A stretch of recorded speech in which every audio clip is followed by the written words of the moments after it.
Good morning friends, welcome to the learning link. અને આજે આપણી સામે છે ભાગ 2 નું ચેપ્ટર નંબર 1 સંભાવના. આપણે આજે ડિસ્કસ કરવાના છીએ ત્રણ ચેપ્ટર. ભાગ 2 ના પહેલા ત્રણ, સંભાવના, અસતત સંભાવના વિતરણ અને પ્રામાણ્ય વિતરણ. દરેક ચેપ્ટરમાંથી 5-5 પ્રશ્ન, એક વાક્યના જવાબ આપણે કરશું, ટોટલ 15. બરાબર. અને આપણે સેક્શન બી ના 10-10 એક વાક્યના જવાબ સાચા થઈ જશે જો આપણે આટલા પ્રશ્ન કરીને જશું તો. રાઈટ? So let's go. સૌથી પહેલો પ્રશ્ન છે યાદચ્છિક પ્રયોગ અને સાનુકૂળ પરિણામો એટલે શું? તો એક્ચ્યુઅલી આ બધી વ્યાખ્યાઓ મેં મારા વન શોટ થિયરીમાં આપેલી છે, પણ તેમ છતાંય જો અહીંયા શું લખ્યું છે, જે પ્રયોગના કુલ શક્ય પરિણામો જાણી શકાય પરંતુ અંતિમ પરિણામ વિશે નિશ્ચિતપણે કહી શકાય નહીં તેવા પ્રયોગને યાદચ્છિક પ્રયોગ કહે છે. તમે સિક્કો ઉછાળો, પાસો ઉછાળો, તમને ખબર હોય કે 1 થી 6 ની વચ્ચે કંઈક આવશે પાસામાં, પણ ફાઇનલી શું આવે એ ખબર ન હોય, એટલે એવા પ્રયોગને યાદચ્છિક પ્રયોગ કહેવાશે. પછી આવે છે સાનુકૂળ પરિણામો. તો નિર્દેશાવકાશના કુલ n પરિણામો પૈકી અમુક પરિણામો ઘટના એ બનવાનો નિર્દેશ કરતા હોય. જેમ કે તમે પાસો ફેંકો ને તો 1 થી 6 પરિણામ, 1 2 3 4 5 6 નો નિર્દેશાવકાશ કહેવાય. હવે ઘટના એમ કે સંખ્યા છે એ બેકી સંખ્યા હોય તો એ 2 4 6 જે છે ને એ ઘટના એના સાનુકૂળ પરિણામો કહેવાય. તો એમાંથી જ આવે, એ ઘટના એના સાનુકૂળ પરિણામો કેમાંથી આવે? n માંથી જ આવે ને. તો એને શું કહેવાય? ઘટના એના સાનુકૂળ પરિણામો કહે છે, જેને સંકેતમાં m દર્શાવાય, m. બરાબર? m for mango. હવે નેક્સ્ટ એમ કહે છે a અને b પરસ્પર નિવારક અને તફાવત ઘટનાની આકૃતિ દોરો. જો મેં તમને ત્યારે પણ કીધું હતું જ્યારે મેં વન શોટ થિયરી ભણાવી હતી કે આમાં ટોટલ 6 ઘટનાઓ એવી છે કે જેમાં આકૃતિઓ આવે.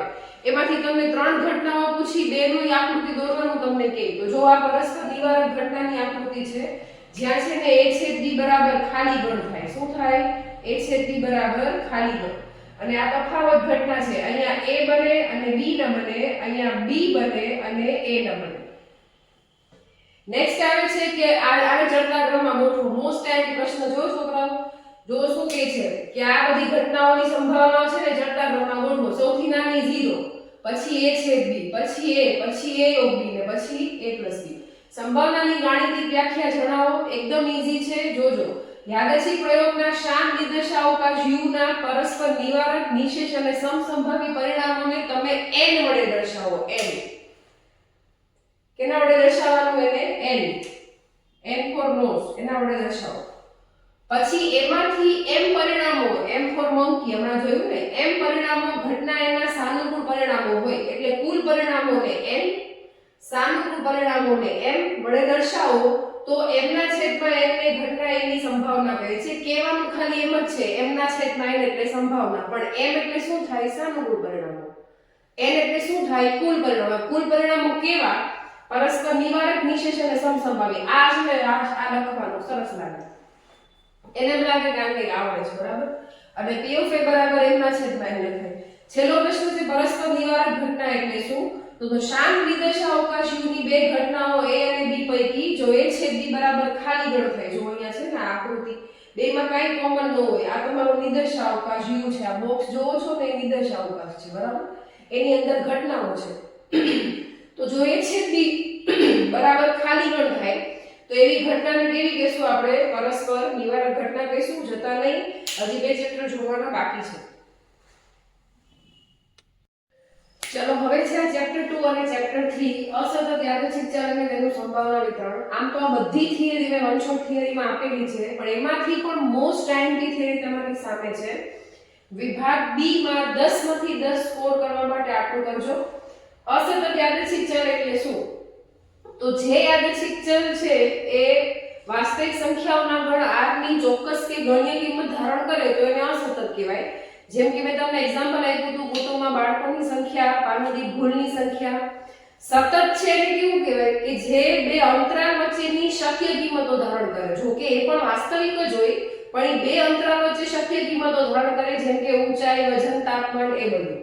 પછી બર્નોલી પ્રયત્ન, તો કે યાદચ્છિક પ્રયોગનું સમાન પરિસ્થિતિ હેઠળ n વખત પુનરાવર્તન કરો. આ વ્યાખ્યા મોટી છે, ભાગલા પાડો અને રાજ કરો. યાદચ્છિક પ્રયોગનું સમાન પરિસ્થિતિ હેઠળ n વખત પુનરાવર્તન કરવામાં આવે જેના માત્ર બે જ પરિણામો હોય, સફળતા અને નિષ્ફળતા, અને સફળતાની સંભાવના p દર વખત અચળ હોય તેવા પ્રયત્નને બર્નોલી પ્રયત્ન કહે છે. અહીંયા p + q બરાબર 1 થાય. સફળતા નિષ્ફળતાનો સંબંધ છે p + q બરાબર 1.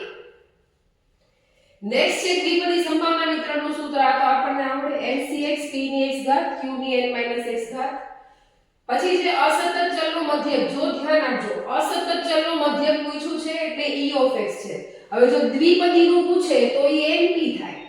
દ્વિપદીનું વિચરણ npq થાય અને આ બેનો સંબંધ છે np > npq. નેક્સ્ટ છે સંભાવના વિતરણની બે શરતો જણાવો. જો આ શરતો છે ને છોકરાઓ, ઈ અસતતની છે તો પ્રામાણ્યની પણ ઈ જ છે. તો જો કદાચ એવું પૂછે કે પ્રામાણ્ય વિતરણની શરતો, તો ઈ આ બે જ લાગુ પડશે. p of x > 0 અને સિગ્મા p of x બરાબર 1. નેક્સ્ટ આવી ગયું છે પ્રામાણ્ય વિતરણ. બધાને બહુ ગમતું એવું ચેપ્ટર, મારા છોકરાઓને તો બહુ ગમતું.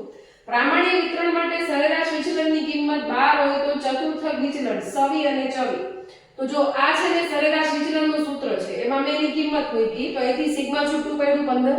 પછી ઈ કિંમત મેં અહીંયા મૂકી ચવીના સૂત્રમાં, તો ચવી છૂટું પડે 15 નું 30/3 એટલે 10. પ્રામાણ્ય વક્રનો આકાર કેવો હોય છે આપણને ખબર છે, ઘટાકાર હોય છે. એની વિષમતા કેવી હોય છે, સમમિત હોય છે. સમમિત વિતરણ હોવાના કારણે વિષમતા એની શૂન્ય થઈ જાય છે. નેક્સ્ટ છે પ્રામાણ્ય વક્ર. એટલે જો આ z ની વાત કરે છે, z પ્રામાણ્ય વક્ર કઈ કિંમતની બંને બાજુ સમમિત છે, તો ઈ છે z બરાબર 0 ની બંને બાજુ સમમિત થાય. પણ જો x માટે પૂછે ને તો x ની કિંમત μ માટે બંને બાજુ સમમિત થાય. z ની કિંમત 0 માટે અને x ની કિંમત μ માટે બંને બાજુ સમમિત થાય. પ્રામાણ્ય વિતરણનો મધ્યક 11 એટલે કે μ 11 હોય. પ્રથમ ચતુર્થક એટલે કે q1 છે એ 3 હોય તો q3 તૃતીય ચતુર્થક કેટલું થાય? તો જો આ ફોર્મ્યુલા છે, મધ્યસ્થ બહુલક q2 d5 p50 બધું છે.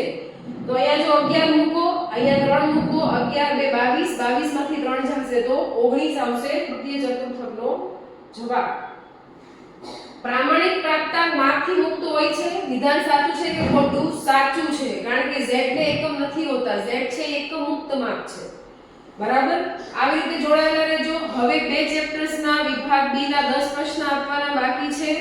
જો તમને વિડિયો ઇન્ફોર્મેટિવ લાગતી હોય તો પછી સબસ્ક્રાઇબ કરો, તમારા ફ્રેન્ડ સાથે શેર કરો. Thank you.